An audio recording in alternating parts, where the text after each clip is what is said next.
I am Ray, and I used to believe in demons until I realized that these bird sounds are too loud. Until I realized it was all lies, propaganda, fake news. There are no such things as demons, and here's why. Now let's imagine me and an atheist in a room together. What a cool person. Lame. And let's say we put in that room a great and powerful demon. You see, the atheist would begin pooping his pants. There's some poop. Because the atheist doesn't believe in demons because he is ignorant. Because the atheist has not experienced any evidence that would confirm that demons are real. And yet here I would remain unfazed, cool, calm, and collected. Even if there was a demon staring me in the face. Cool. Not cool. Why? Because I've experienced the evidence. I've seen them before. One example was when I was going to college. And at the time, I was doing some martial arts, hitting the heavy bag. It made you flinch. And a funny thing happens when you repeat the same motions of throwing punches and throwing kicks, is that it becomes like an automatic reflex. It just happens. And you ever get that feeling when you're falling asleep and then you actually feel like you're falling? And well, sometimes when that would happen, when I would experience that feeling, I would throw a punch or throw a kick in my sleep. I would wake myself up. But this time was different. There I was, peacefully, sound asleep, not a care in the world, until I awoke myself, throwing a punch. And what I saw was this kind of demonic, ghoulish looking face right in front of me and then slowly fading into the darkness. Now think about it. My mind wasn't awake to fool me into some kind of hallucination. But my body, hundreds of millions of years of evolution, sensed a threat in the environment and responded before I could even think, before I even knew what I was seeing. Not only this, but I experienced its presence in my daily life. I could watch it dropping seeds, trying to steal my energy. Spiritual warfare. Another day, I woke myself in the morning and I was saying, "What do you want from me?" I woke myself up saying that. There was something unseen in the room, something in there with me. And then I saw it again. One day I woke up and it wasn't looking at me this time. I don't think it noticed me staring at it.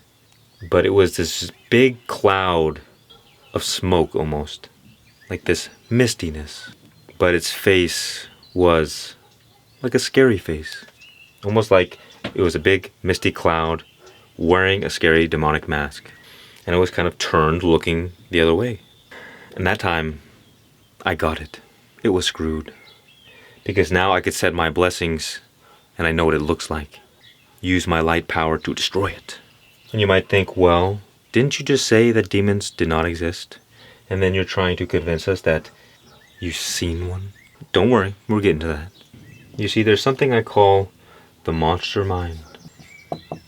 And the monster mind is in all of us. It is the source of all evil in the world, all destruction, all chaos, all negativity. You could say it's the negative side of existence, the destructive side. And it is the source of all negative thoughts. But the monster mind is like a parasite. It has no power of its own, so it has to feed off your power. And it feeds off your power without your conscious awareness. Because the moment you become aware of its existence becomes threatened. So it relies on your ignorance. But the monster mind is also like a vampire. It has to ask for your permission before it can enter into your home. Which means that the only way it is allowed to feed off our energy is that if we allow it from our own free will. We freely give our power away to the force of negativity. And you can look at the monster mind as the master demon, the demon of all demons. So there's a few things we have to understand. It's a parasite. It has no power. It needs phantom power. But it cannot infringe upon your free will. So it has to manipulate you and deceive you into giving your power away of your own free will. How does it do this? It gets you to believe your negative thoughts. And the reason that I say that demons are not real, they do not exist, is because the moment you believe in them, you believe them into existence. Other than that, they have no power. So what I'm saying is that you give them your power. You feed them your energy, and then they get more powerful and more powerful and more powerful until it completely possesses you and controls you and gets you to do something negative. Let's take, for example, someone like Ted Bundy. Evil guy. Killed people. Not nice. But how does this happen? How do we get here from a normal person? Because everybody is born at least somewhat normal. Where do we go wrong along the way? Well, I'll tell you. It begins with trauma. And we all get traumatized. Doesn't matter who you are. Doesn't matter if you're Ted Bundy. Doesn't matter if you're Jesus Christ. Everybody in this world experiences trauma, experiences conditioning. And what is trauma? Trauma is nothing else but negative memory, which means that we have negative memory stored in our body, a negative feeling attached to a piece of information. So one way to look at it is like the mind speaks the language of patterns, but let's just say information. And the unconscious, the intelligence of our body, speaks the language of feelings. So whenever you have a strong feeling, negative or positive, your body takes a snapshot and pairs whatever feeling you had with whatever information caused that feeling. Because the primary purpose of our body, of our unconscious, is to keep us alive. And it is very useful to remember certain things that cause negative feelings and certain things that cause positive feelings. If you eat a tasty fruit, you feel good. And so your body seeks out that fruit again for survival purposes.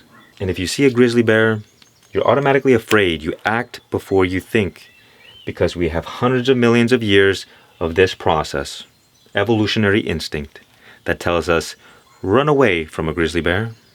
And so, for instance, and this is true for anything, but we'll use Ted Bundy as an example, the information, the pattern, is the sexual instinct. Sexual instinct is neutral, the primordial drive. If your sexual instinct is maladapted, if there's trauma, it'll force that energy into a destructive way. And if it's positive, it'll direct it into a positive way. And so what happens? Somewhere along the way, there is a negative memory. The sexual instinct gets paired with a negative emotion. And the more negative emotions you feel paired with that thing, whether it's an instinct, whether it's with money, whether it's with relationships with others, it doesn't matter. The more negative emotions we have, the stronger that negative memory becomes. And then that negative memory returns in the form of negative thoughts. Automatic, uncontrollable, negative thoughts that are often disturbing. Now, when I was struggling for many years with negative thoughts, I experienced it as a demonic attack. That there were demons attacking me all the time, all day. But I see now that it was not true. And we'll get to that in a moment. But what happens is you start having negative thoughts that are sexual in nature. So maybe they're violent. They're going to be disturbing or not nice. Maybe at first Ted Bundy wrestled with these thoughts and said, no, I don't like this. I don't want this. This is weird. Not good. But what you resist persists. So when we struggle with our negative thoughts, they get stronger. Because when we react negatively to something, we cause negative emotion. So we're unconsciously feeding those negative thoughts with our negative emotions through our negative reactions to them. And the negative memory gets worse and worse and worse. The trauma, we continue to re-traumatize ourselves until it's so bad we just can't take it anymore. And you have a choice. Well, you either figure it out, which there are clear ways to do this, or they get so bad where you begin entertaining them. You get attracted to the darkness. You become attached to the negativity. And the thing is, you can't hold any image in your mind for a long time without acting on it. Because our thoughts influence our emotions, and our emotions influence us to act. So if you're constantly dealing with negative thoughts that are sexual and violent in nature, or whatever they are, eventually they will be made manifest in the world. And so it appears on the surface that the monster mind was planting these seeds of negativity to get Ted Bundy to feed them and make them stronger. The monster mind grew in power like a parasite feeding off of him. And then when Ted Bundy went and caused death and destruction and suffering in the world, the monster mind continued to grow in power. It feeds off fear. It feeds off suffering. Pain, misery, fear, guilt, shame. All of that makes sense, at least to some people. But the monster mind is an illusion. It is not real, nor are there any demons. It is much more simple and rational than we like to believe. You see, because you might ask, well, why do people do evil things? Why is there evil in the world? And well, it begins with our thoughts. We entertain certain thoughts, and those thoughts get stronger. And they create more emotions. And the more emotions there are, the more likely we are to act. So you could say the source of all suffering in the world are negative thoughts. Because only a negative thought will get you to act in a negative way. But the fact is that the negative thoughts, for instance in this case, were nothing more than his unconscious communicating to him that there was trauma. And that the nature of those negative thoughts revealed what trauma there was. That there was a maladapted sexual instinct. And when you switch the perspective from negativity, which is there is the monster mind feeding off one like a parasite, consuming their energy. Yes, this will be real for you if you believe it. If you believe this to be true, it will certainly be true for you. You will experience yourself getting eaten by demons. That is why a lot of religious people, they get kind of screwed. Because they believe in the demons. And if you believe in the demons, well, guess what? You allow the fear in. And the atheists, well, they don't believe in the demons. So this force can manipulate them without their conscious awareness. But once you face the demons, you see through their illusion. Now you might say, well, then what was it that you saw, my friend? What was that thing in your room? That thing was my own creation. I believed it into existence, and it took on a life of its own. It was like my little baby demon that I had to kill, that I had to destroy. Well, I destroyed it by healing the trauma, because that's all it is. It's an expression of negative memory. But when you're caught in the psychological drama of it all, of being attacked by demons, you end up resisting the negative thoughts. You end up resisting your reality. And you give life to this monstrosity. And you might say, well, no, there's evil in the world. There's demons running the place. No, there's not. Human beings have simply been feeding these negative forces for so long that they have a life of their own. But the moment we stop giving them our power, they're gone. They don't exist anymore.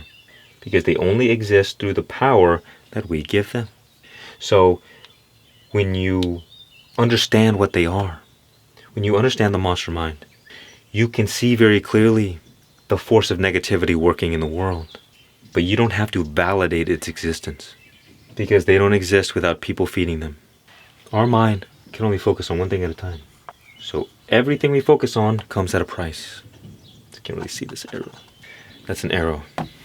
Every time you focus on what is evil, you take your attention away from what is good. Every moment you focus on what is wrong, you take your attention away from what is right. And every time you focus on the demons, you take your attention away from God.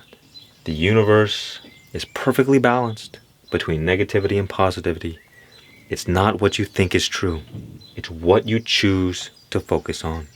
So to validate the existence of demons does nothing but to serve the demons.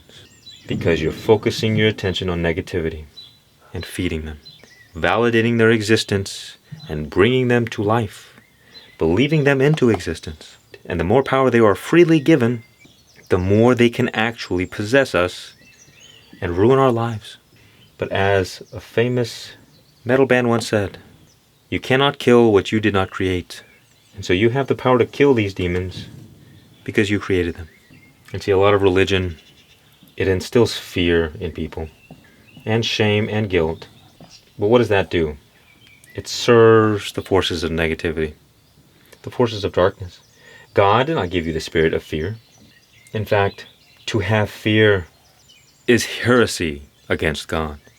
Because what is there to fear in the presence of God? Either God is all-powerful, controlling everything, it's all in God's plan, God has already worked it all out, or God hasn't. Once you recognize that God was always in control, you become fearless, because fear doesn't make any sense anymore. But it's like that scene in The Chosen, in the Bible, where Jesus calls Peter to walk out on the water. Come to me, Peter. And the storm is going all over the place. It's very scary. And Peter goes out, walking on the water. And everything's going good until he begins looking around him and seeing all the waves, seeing the storm. Oh, so scary. And then he begins to sink. And he cries out for Jesus to save him. Why did he sink? Because he was too focused on what was wrong. He took his attention away from God. And as it is said, those who look at the world do not see God, and those who look at God do not see the world. Those who look at God do not see demons, but those who are too trapped, too immersed in this world, they can't help it. There is nothing in existence that has any authority not given by God. And God will not infringe upon your free will either. So if you choose to feed the demons, if you choose to allow them in, God will allow it. God's not going to stop the demons, because the demons too have free will. But you're confusing me, man. The demons either exist or they don't. What's going on here? Why are you tricking me, man? Well, the truth is that everything is one. God is the only thing that is. God is the one actor playing through an infinite array of different forms, different characters. And we perceive ourselves to be those characters. But we, as separate individuals, do not exist. Nor do the demons. The only reason we believe demons do exist is because we perceive ourselves as separate individuals. The ultimate truth in reality is that everything is one. This is truth. So the more we live in separation, the more deeply entrenched we are in ignorance.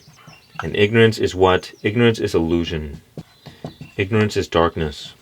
And because the demonic are themselves illusion, they only have power so long as you are stuck in the illusion.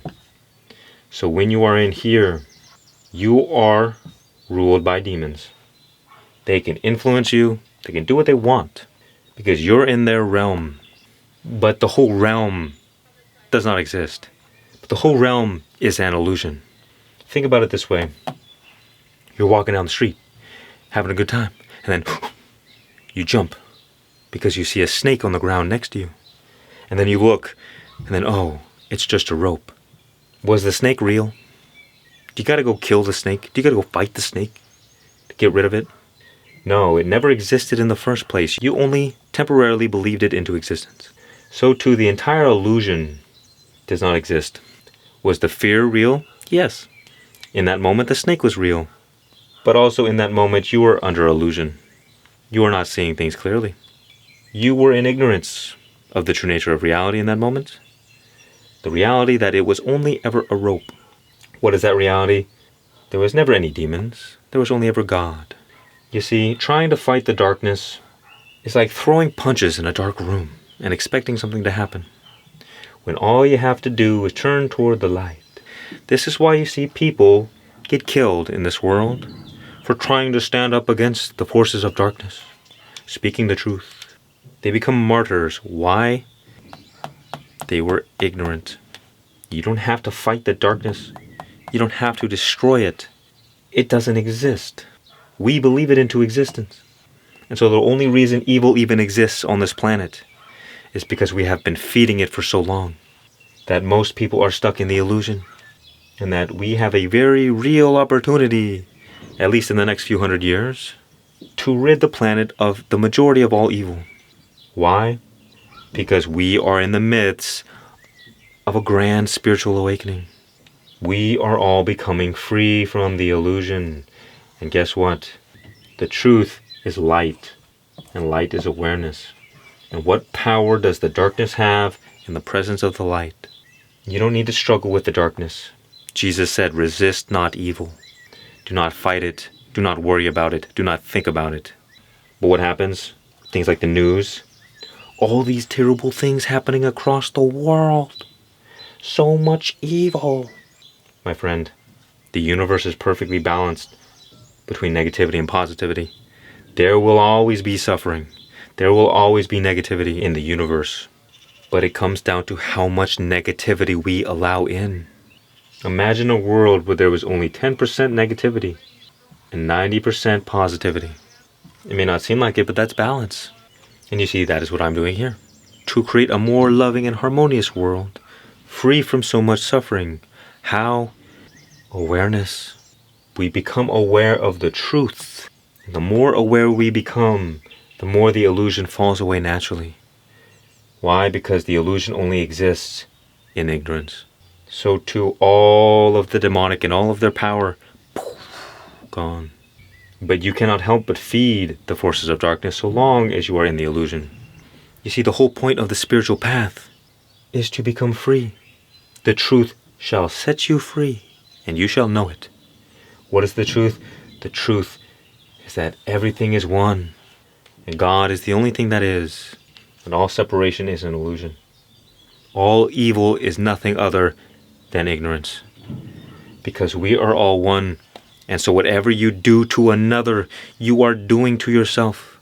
Christ said, judge not, lest ye be judged. Why? Because every time you judge somebody else, you're judging yourself, because there is no such thing as separation. It does not exist. It is an illusion. And why are we stuck in this illusion? It's because of ego. Don't you know? This is original sin, told in the Garden of Eden, that in the beginning, Adam and Eve were at one with God. They were in paradise. But what happened? They ate from the tree of the knowledge of good and evil.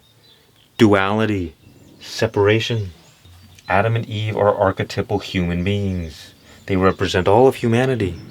So we went from oneness, from paradise, into two-ness. We fell into separation, and we fell into a hell realm. Why? Because hell is synonymous with separation, and heaven is synonymous with union. Separation from and union with God. The closer you are to God, the closer you are to truth. The more you live in heaven, in paradise. And the further you stray from God, the deeper you go into ignorance and separation, the more you experience hell and suffering. But think about this. Is God not omnipresent? Which means that God is everywhere, always. And if God is everywhere, always, that means God is with you right now for all eternity. Which means that God can never be separated from you. You are already one with God, which means that you are already in heaven. You're only dreaming that you're not, because you are in a nightmare, a dream, an illusion, living in ignorance. That is why they have movies like The Matrix. That is the whole thing, that the majority of the world are sleepwalking. They think with 100% certainty that what they see is the true nature of reality, and how wrong they are. My friend, the default state is heaven, is peace, is love, is joy, is abundance. But what do? We spend our whole lives struggling and fighting, clawing our way to find at least a crumb of this. And the joke was, it was already yours to begin with. All of it. You don't have to try to be at peace. In fact, it is trying that takes away your peace. You are already at peace. You just keep sabotaging it. Because you don't need anything to be at peace, but you always need something to take away your peace. Your very nature is love and joy and abundance. And yet how many people are living right now in scarcity? How many people are working a job they hate to get money that is worthless? They print trillions of dollars, and yet so many people can barely make ends meet. Don't you think that something is wrong here? No. The price of ignorance is slavery and death. In the age of information, ignorance is a choice. The system, you can think about it as evil all you want, because it takes advantage of people's ignorance.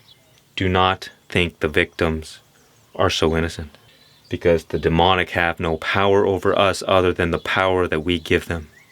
We freely give it away, unconsciously, because we are manipulated and deceived into doing so. But ignorance is a choice. Those who do not know their power have no power. And you hold within you the divine. You are one with God. God is one with you. Which means that you hold the entire power of God at the touch of your fingertips. But you will not experience that so long as you're living in separation, in ignorance. And so what are the masters, the rulers, the demons? What are they supposed to think? You have this ultimate power of creation within you, more valuable than all the resources in the entire universe. And we spend our time satisfying our sense pleasures, working a job that we hate for money, focusing on stupid things, watching Keeping Up with the Kardashians, wasting our life away, wasting our time. How cruel of it is of you to waste this gift of life. There's a reason that God says, seek first the kingdom of God, and then everything else will be added onto you. Because you need to find the only thing that is true, the only thing that matters in this life. But we're so busy playing in the illusion, fondling dust. Everything is dust. Let me go get more dust. Kings and conquerors have slayed millions for dust. How foolish of them. Oh, you say they were great conquerors. They were great leaders and great men. They were great fools. They knew nothing. For what is it to gain the world if you are to lose your soul? To lose the only thing that truly matters, the only thing that is true. So long as you are separated from your true self, so long as you feel like you are separated from God, you will be on a never-ending cycle of suffering, always trying to satisfy the next desire. On to the next goal we are. But once you find the only thing that is your true nature, the divine essence of God that you are, then you are truly free. You become fearless, and you have everything that you need, because you have all that is. And then you can go play in the world and have fun. Enjoy life as it was meant to be enjoyed. I like to say most people are living life on demo mode. They believe themselves to be the character in the video game. So what do? They go and level up a bit of their skills. Let me go buy better clothing. Level up in the game. Be better than others. But when you realize that you are not the character in the game, you are the one behind the screen with the controller in your hand, reality is yours. You are the game master. There is no nobility in slavery, because you will be a slave to a poor master that will use you up and spit you out as if you were nothing at all. And if you think I'm being dramatic, just look around you. How many people do you know in this life that are free? And how many people do you know who are struggling? And even if they're not struggling financially, are they not struggling emotionally or intellectually with their thoughts? Everybody's struggling with something. Have you ever thought that struggling was actually abnormal and that effortlessness was the default state? No, that could not be. We all will find our way to the truth eventually. We only believe in demons so long as we are stuck in the same illusion as them, believing we are separate. But all you have to do is turn your attention toward God, and you see that there are no such things as demons. There are only angels in disguise. That everything you go through is exactly what you needed for your highest spiritual growth. That God does not place any burdens upon you that are too heavy. But sometimes we place too heavy a burden upon ourselves by allowing the fear, the negativity, the shame, the guilt, allowing it in. All you have to do is turn toward the light, and the illusion fades automatically. Turn your attention toward God in a one-pointed fashion, and seek and you will find. You will find that of which I speak. And it is simple. But most people will never find this because they're too busy playing in the illusion. They're too invested in their life, which is why oftentimes those who suffer the most are the greatest candidates for freedom. Because when your outer reality is not working out for you, you have to turn within to find refuge. And when you turn within, refuge is what you will find. Freedom. The kingdom of God is in you. And have you ever even looked? I mean, my God. I mean, that's a pretty darn big clue. Oh, well, kingdom of God is in me. Well, I'd like that. But you gotta look first. The moment you ask God for help, God is just waiting in the background, waiting for you to ask God for help. And God will not come to the rescue. Not always, at least. Unless you ask. Humble yourself. Don't be prideful, like the fools. Which is why they say, okay, well. So, pray. Ask God for guidance. And you'll be okay. Don't be like Peter and take your eyes off God. Because you will get caught in the chaos of the world. And you will have fear, shame, guilt, and much suffering. But once you find God, there is no more suffering. I am Ray. Visit my cool store. Much peace and many blessings. And remember, just be.